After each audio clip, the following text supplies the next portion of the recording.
Hello and welcome to night 7 of 12 Days of A Christmas Carol. Last night we met the ghost of Christmas Present, a delightful being, and he has taken Scrooge out into the world on Christmas Day.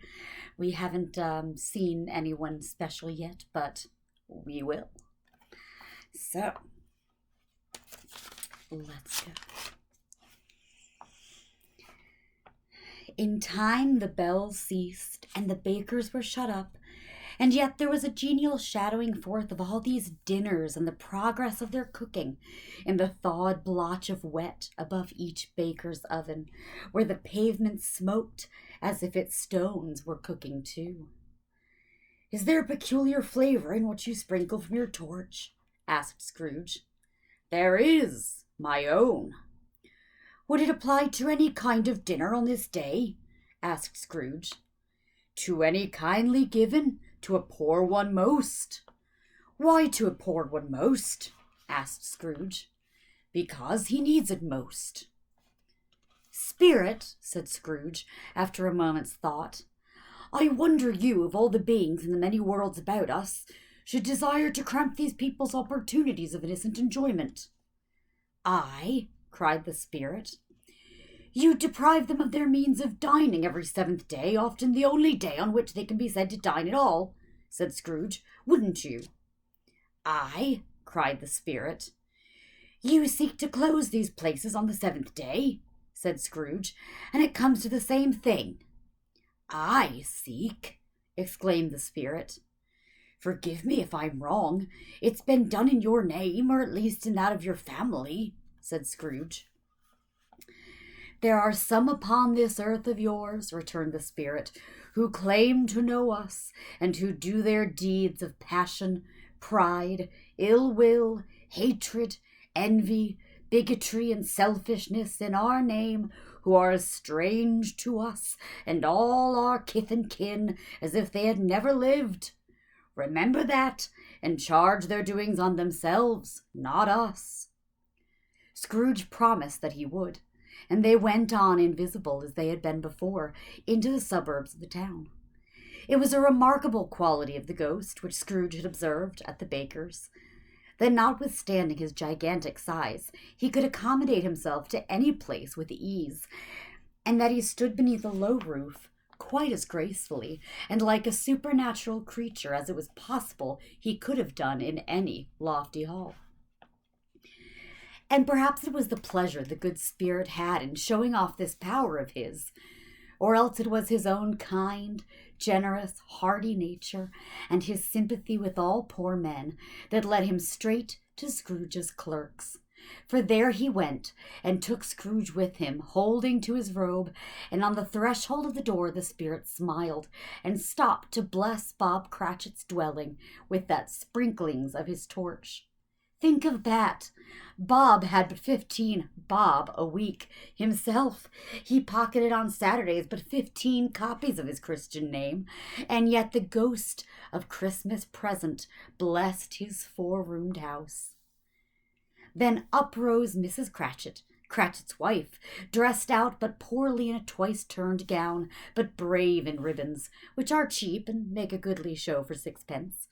And she laid the cloth, assisted by Belinda Cratchit, second of her daughters, also brave in ribbons, while Master Peter Cratchit plunged a fork into the saucepan of potatoes, and getting the corners of his monstrous shirt collar, Bob's private property, conferred upon his son and heir in honor of the day, into his mouth, rejoiced to find himself so gallantly attired, and yearned to show his linen in the fashionable parks.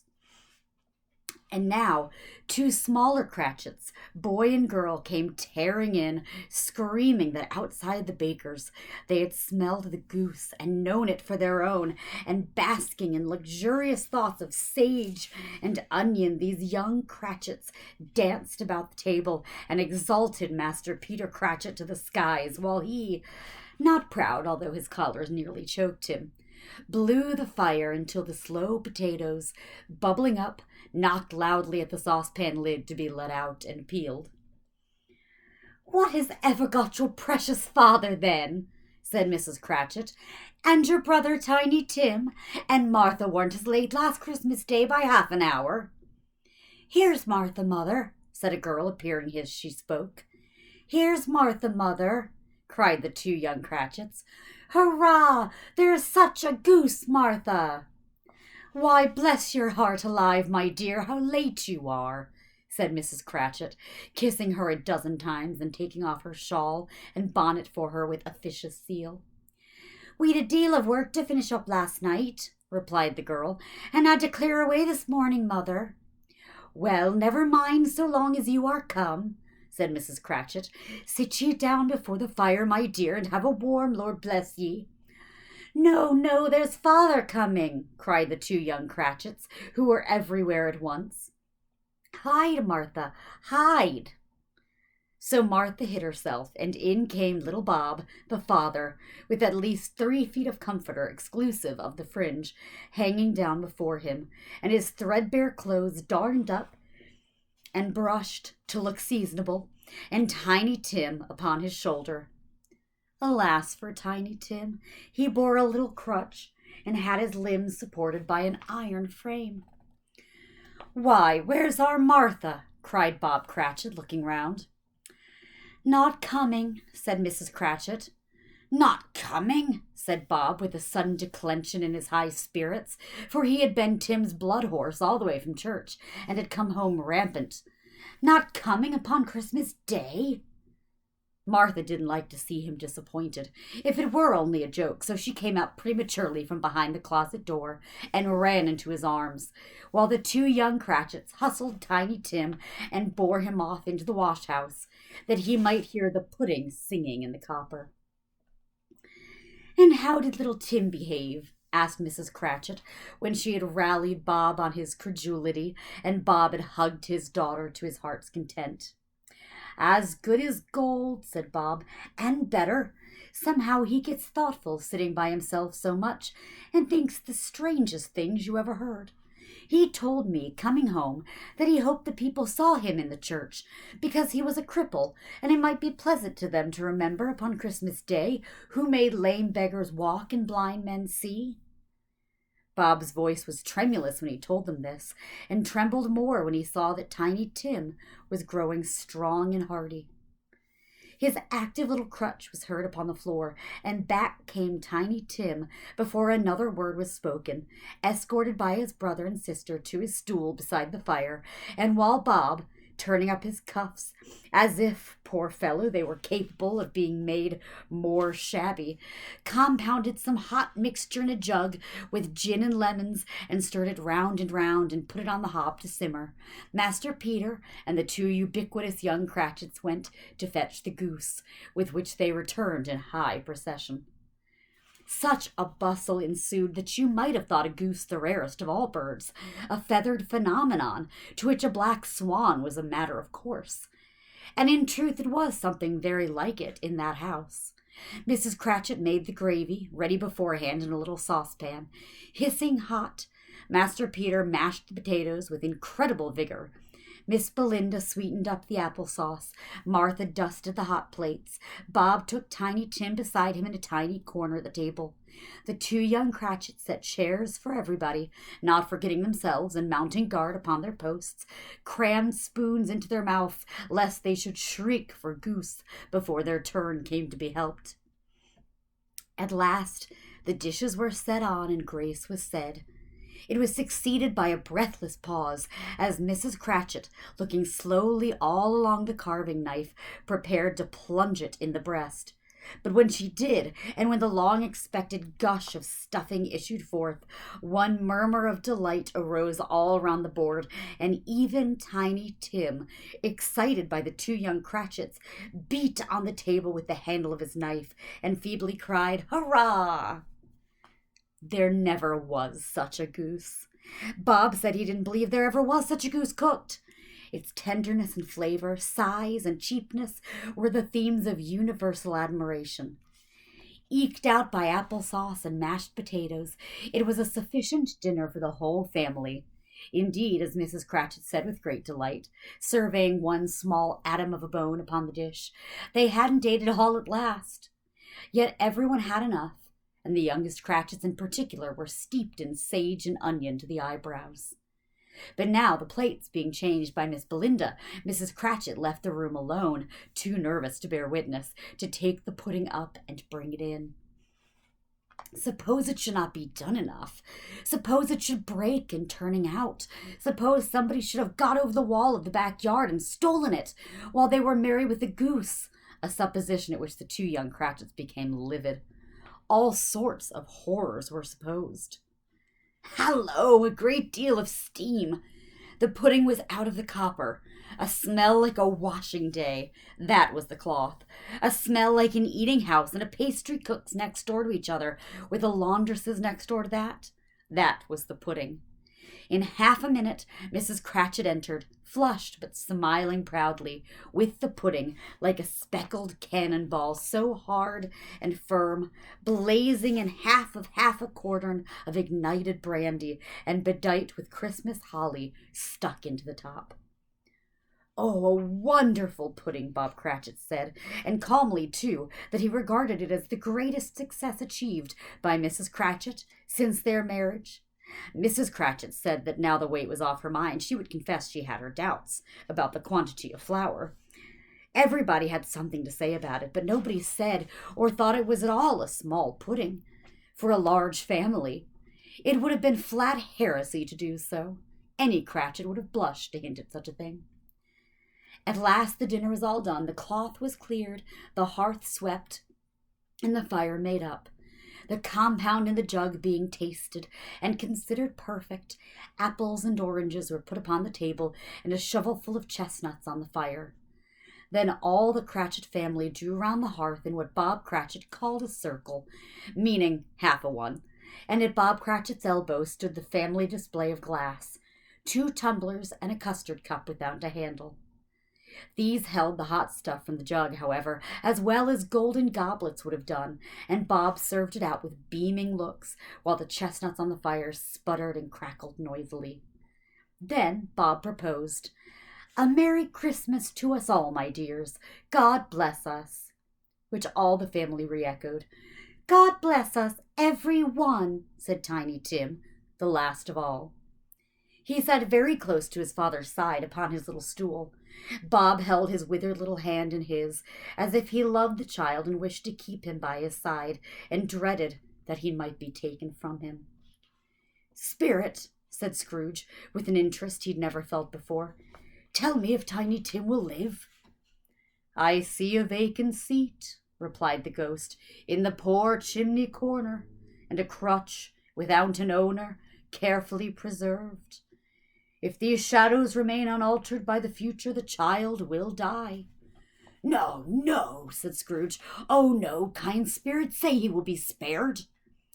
"If these shadows remain unaltered by the future, none other of my race," returned the ghost, "will find him here. What then? If he be like to die, he had better do it, and decrease the population."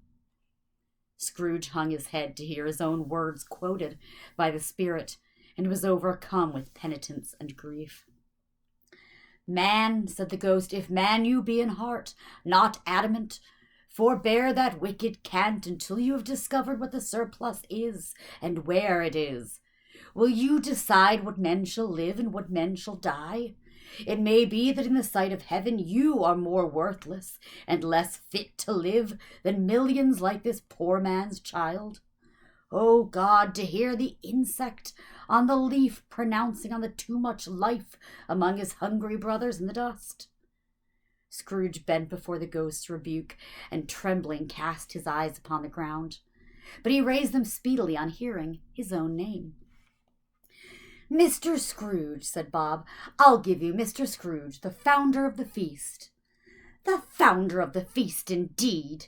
cried Mrs. Cratchit, reddening. "I wish I had him here. I'd give him a piece of my mind to feast upon, and I hope he'd have a good appetite for it." "My dear," said Bob, "the children. Christmas Day." "It should be Christmas Day, I'm sure," said she, "on which one drinks to the health of such an odious, stingy, hard, unfeeling man as Mr. Scrooge. You know he is, Robert. Nobody knows it better than you, poor fellow." My dear, was Bob's mild answer, Christmas Day. I'll drink to his health for your sake and the day's, said Mrs. Cratchit, not for his. Long life to him, a Merry Christmas and a Happy New Year. He'll be very merry and very happy, I have no doubt. The children drank the toast after her. It was the first of their proceedings which had no heartiness in it. Tiny Tim drank it last of all, but he didn't care twopence for it. Scrooge was the ogre of the family. The mention of his name cast a dark shadow on the party, which was not dispelled for full 5 minutes.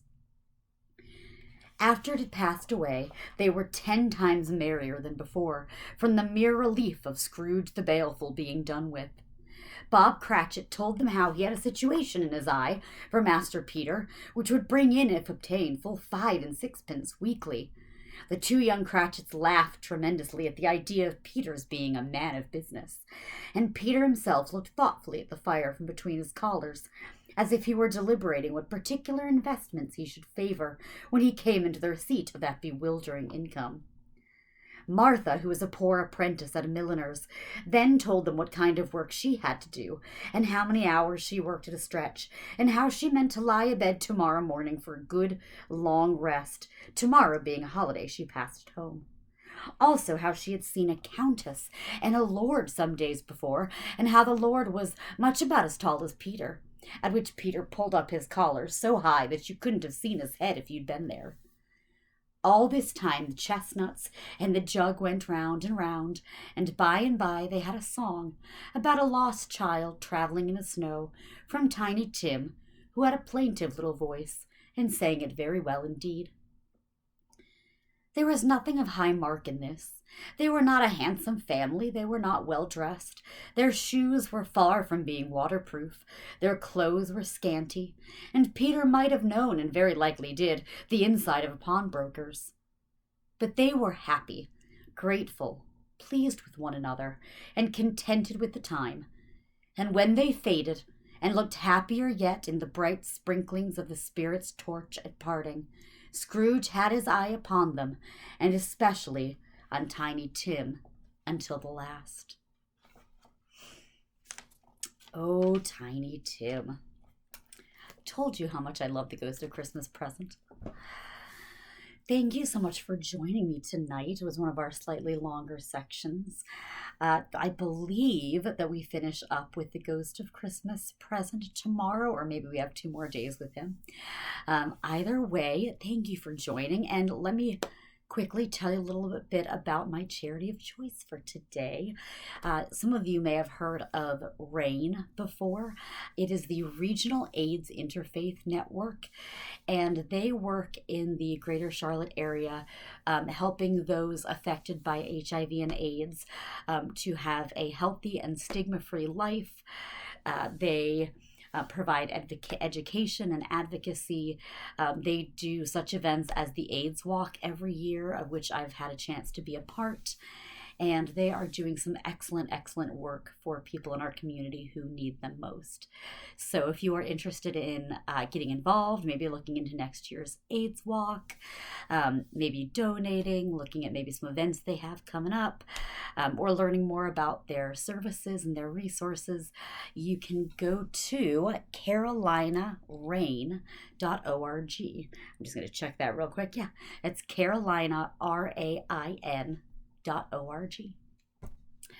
Thank you all so much, and I hope I will see you tomorrow night. Mwah.